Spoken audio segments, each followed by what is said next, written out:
ಬೆಂಗಳೂರಿನಲ್ಲಿ ಸುರಿದಂತಹ ಮಳೆಗೆ ಕುಮಾರ ಕೃಪಾ ರಸ್ತೆಯಲ್ಲಿನ ಚಿತ್ರಕಲಾ ಪರಿಷತ್ ಮುಂದೆ ಕಾರು ಮತ್ತು ಬೈಕ್ ಮೇಲೆ ಭಾರಿ ಗಾತ್ರದ ಮರ ಬಿದ್ದಿದೆ. ಕಾರು ಸಂಪೂರ್ಣ ನಜ್ಜುಗುಜ್ಜಾಗಿದ್ದು ಬೈಕ್ ಕೂಡ ಸಂಪೂರ್ಣವಾಗಿ ಜಖಂಗೊಂಡಿದೆ. ಕಾರಿನಲ್ಲಿ ಇದ್ದಂತವರಿಗೆ ಗಂಭೀರವಾದಂತಹ ಗಾಯಗಳಾಗಿತ್ತು.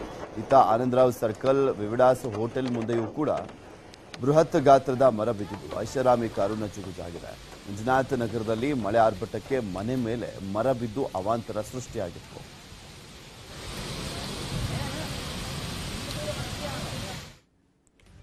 ಇನ್ನು ಬೆಂಗಳೂರಿಗೆ ಮಹಾಮಳೆಯ ಆತಂಕ ಇದೆ. ಬಿಬಿಎಂಪಿ ಅಲರ್ಟ್ ಆಗ್ತಾ ಇದ್ದಾರೆ. ಇವಾಗ 4 ದಿನ ಮಳೆ ಅಲರ್ಟ್ ಹಿನ್ನೆಲೆಯಲ್ಲಿ ಫೀಲ್ಡ್ ಇಳಿತಾ ಇದೆ ಬಿಬಿಎಂಪಿ. ನಾವು ಯಾವಾಗ್ಲೂ ಕೂಡ ಹೇಳ್ತೀವಿ ಬಿಬಿಎಂಪಿ ವಿಚಾರದಲ್ಲಿ ಯುದ್ಧ ಕಾಲದಲ್ಲಿ ಶಸ್ತ್ರಾಭ್ಯಾಸ ಇವರದ್ದು ಅಂತ. ಮುಂಚೆನೆ ರೆಡಿ ಮಾಡ್ಕೊಳ್ಳೋದಿಲ್ಲ. ಈ ರೀತಿಯಾಗಿ ಅಂಡರ್ ಪಾಸ್ಗಳಲ್ಲಿ ಸಾಕಷ್ಟು ಬಾರಿ ಅವಾಂತರಗಳು ಸೃಷ್ಟಿಯಾದಂತಹ ಸಂದರ್ಭದಲ್ಲೂ ಕೂಡ ಎಚ್ಚೆತ್ತುಕೊಂಡಿರಲಿಲ್ಲ ಬಿಬಿಎಂಪಿ. ಈಗ ಇನ್ನೂ ಕೂಡ ಎಚ್ಚರಿಕೆಯನ್ನು ಕೊಡಲಾಗಿರುವಂತಹ ಹಿನ್ನೆಲೆಯಲ್ಲಿ ಈಗ ಫೀಲ್ಡಿಗೆ ಇಳಿತಾ ಇದ್ದಾರೆ. ಅದು ನಿನ್ನೆ ಒಂದು ಸಾವಾದಂತ ಹಿನ್ನೆಲೆಯಲ್ಲಿ 41 ಫಾರೆಸ್ಟ್ ಗ್ಯಾಂಗ್ ತಂಡವನ್ನ ನಿಯೋಜನೆ ಮಾಡಿದೆ ಬಿಬಿಎಂಪಿ. ಬಿಬಿಎಂಪಿಯಿಂದ ನಗರದ ಅಂಡರ್ ಪಾಸ್ಗಳ ಸರ್ವೆಗೆ ಸೂಚನೆಯನ್ನ ಕೊಡಲಾಗಿದೆ. ಬೆಂಗಳೂರಿನ 20 ಪ್ರಮುಖ ಅಂಡರ್ ಪಾಸ್ಗಳ ಸ್ಥಿತಿಗತಿ ಅಧ್ಯಯನವನ್ನ ಮಾಡುವಂತ ನಿಟ್ಟಿನಲ್ಲಿ ಸೂಚನೆ ಕೊಡಲಾಗಿದೆ.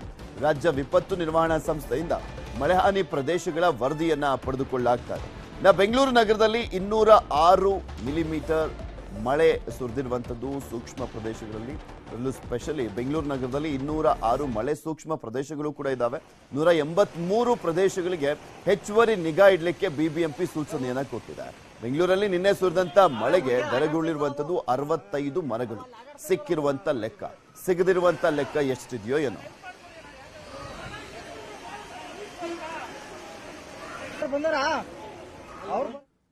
ಇದೆಲ್ಲದ್ರ ಬಗ್ಗೆ ಇನ್ನಷ್ಟು ಮಾಹಿತಿಯನ್ನ ನೀಡ್ತಾರೆ ನಮ್ಮ ಪ್ರತಿನಿಧಿ ಆಶಿಕ್ ಮುಲ್ಕಿ ನಮ್ಮ ಜೊತೆ ನೇರ ಸಂಪರ್ಕದಲ್ಲಿ ಜಾಯ್ನ್ ಆಗ್ತಾ ಇದ್ದಾರೆ. Good morning Ashiq. ನಿನ್ನೆ ಧಾರಾಕಾರವಾಗಿ ಮಳೆ ಸುರಿತು, ನಿನ್ನೆ ಮತ್ತೆ ಮೊನ್ನೆ. ಇನ್ನು 4 ದಿನ ಸಾಕಷ್ಟು ಮಳೆ ಸುರಿಯುತ್ತೆ ಅನ್ನುವಂಥದ್ರ ಬಗ್ಗೆ ಎಚ್ಚರಿಕೆಯನ್ನ ಕೂಡ ಕೊಡಲಾಗಿದೆ. ಯಾವ ರೀತಿಯಾಗಿ ಬಿಬಿಎಂಪಿ ಸಿದ್ಧತೆಯನ್ನ ಮಾಡ್ಕೊಂಡಿದೆ, ಮತ್ತೆ ನಿನ್ನೆ ಸುರಿದಂತ ಮಳೆಗೆ ಯಾವ್ಯಾವ ರೀತಿಯಾಗೆಲ್ಲ ಅವಾಂತರಗಳು ಸೃಷ್ಟಿಯಾಗಿತ್ತು ಅಂತ?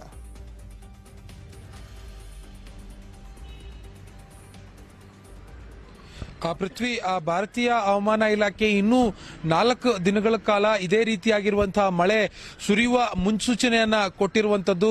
ನಿನ್ನೆ ಸುರಿದಿರುವಂತಹ ಮಳೆಗೆ ಎಲ್ರಿಗೂ ಗೊತ್ತಿರುವ ಹಾಗೆ ಕೆಆರ್ ಸರ್ಕಲ್ ಅಂಡರ್ ಪಾಸ್ ನಲ್ಲಿ ಒಂದು 22 ವರ್ಷದ ಭಾನುರೇಖಾ ಅನ್ನುವಂತ ಒಂದು ಯುವತಿ ಮಹಿಳೆ ಉಸಿರನ್ನ ಚೆಲ್ಲಿರುವಂತದ್ದು. ಇದೇ ರೀತಿ ಬೇರೆ ಬೇರೆ ನಗರದ ಬೇರೆ ಬೇರೆ ಭಾಗದಲ್ಲಿ ಸಾಕಷ್ಟು ಅವಾಂತರಗಳಾಗಿದೆ.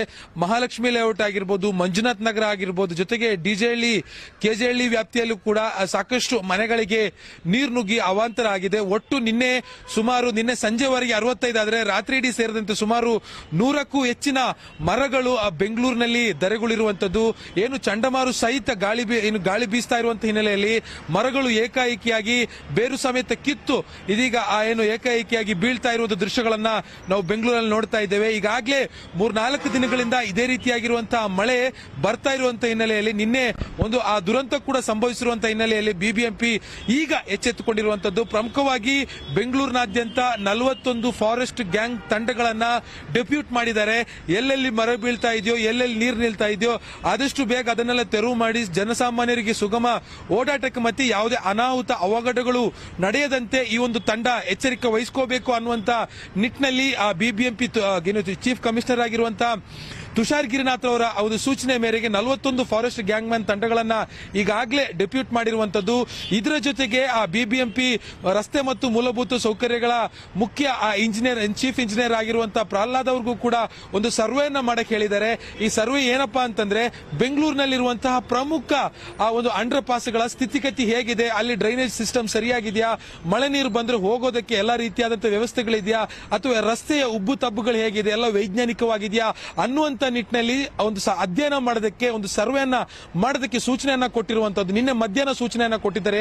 ಇವತ್ತು ಮಧ್ಯಾಹ್ನದ ಒಳಗಡೆಗಾಗಿ ಪ್ರಮುಖ 20 ಒಂದು ಅಂಡರ್ ಪಾಸ್ಗಳ ಒಂದು ಸ್ಥಿತಿಗತಿಯ ಬಗ್ಗೆ ಅಧ್ಯಯನ ವರದಿಯನ್ನು ಕೊಡಬೇಕು ಅನ್ನುವಂತ ಒಂದು ಸೂಚನೆಯನ್ನ ಕೊಟ್ಟಿರುವಂತದ್ದು. ಈಗಾಗಲೇ ಬಿಬಿಎಂಪಿಯ ರಸ್ತೆ ಮತ್ತು ಮೂಲಭೂತ ಸೌಕರ್ಯ ವಿಭಾಗದ ಸಿಬ್ಬಂದಿಗಳು ಆ ಸರ್ವೆಯನ್ನು ಕೂಡ ಮಾಡ್ತಾ ಇದ್ದಾರೆ. ಇವತ್ತು ಮಧ್ಯಾಹ್ನ ಅಥವಾ ಇವತ್ತು ಸಂಜೆಯ ಒಳಗೆ ಆ ಒಂದು ವರದಿ ಬಿಬಿಎಂಪಿ ಚೀಫ್ ಕಮಿಷನರ್ ಕೈ ಸೇರುವಂತಹ ಸಾಧ್ಯತೆಗಳು ಕೂಡ ಇರುವಂತದ್ದು. ಪೃಥ್ವಿ, ಇದರ ಜೊತೆಗೆ